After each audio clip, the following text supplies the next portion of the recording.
Hello artists, I hope you're ready because today we're going to make some art that you can wear. We're going to start with some model magic. I'm going to take a little bit of blue here and seal up the package because I don't want it to dry out. I'm going to use some white if I can ever get it out of the package. There we go. And we're going to make some beads. So I'm going to start by just taking a little piece and rolling it into a ball. And I'm going to set that aside. We need to make about 10 beads for our bracelet. Now with this bead, I'm going to start by rolling it into a ball. But then I want it to be a little more square. So I just sort of tap it and turn until it is a cube, like a little sugar cube or a dice. And I'm going to put that there. So your beads can be different shapes if you like. And now I'm going to add some blue in. I just sort of keep folding it in until I'm happy with the way the color is distributed throughout the clay. So I kind of like this with the little blue stripes. So I'm going to take that and I'm going to make a couple of beads with that. And then you're just going to keep doing that until you have 10 beads. All right. Now you've got a little stick with a flag on it. It should have your name and table code.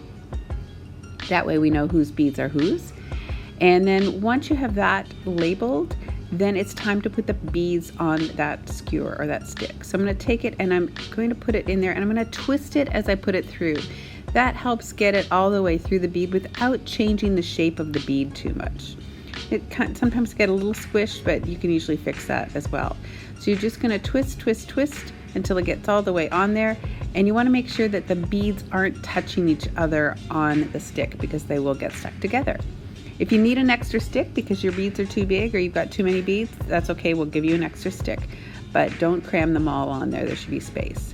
Now we talked about charm bracelets and different symbols meaning different things. So you're going to have 3 charms that you're going to draw on. It should be something important, like my daughter's name is Lily, so I'm making a little lily flower there. Or I'm from Canada, so I did a maple leaf, and I love art, so I did a heart with a paintbrush on the other side. So once you've got your charms done, this is the magic part. So we take your charms, we put them in the magic toaster oven and close the door and watch what happens. Keep watching. There we go. I never get tired of watching this happen as those little charms that you made start to shrink. They curl all up and then they flatten out again, and now they're ready for our bracelet. Now you want to make sure your pattern, I made these beads a few days ago, so they're different than the ones that you saw me make a minute ago.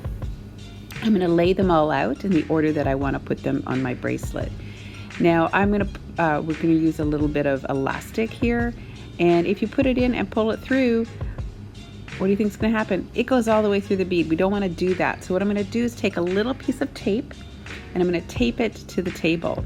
Now you notice our little charms, once I get these on, I've put on jump rings. Those are the little metal circles. We can help you with that. It's a little bit finicky, but we can help put those on there. So I put 3 beads. And then after I do 3 beads, I'm going to put one of the charms on there. All right, and we just continue that pattern.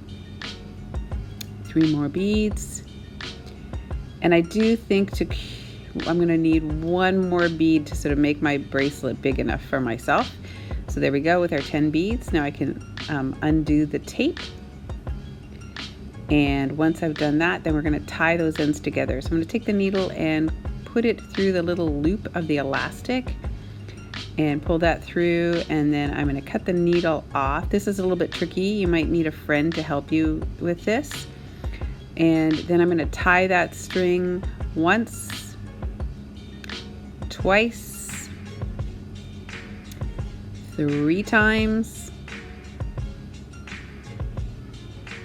And I probably should have done it 4 times too, but anyway, now I'm going to trim that extra bit off, and there we have it, our own version of a charm bracelet. I can't wait to see what you create. Have fun and go forth and be brilliant.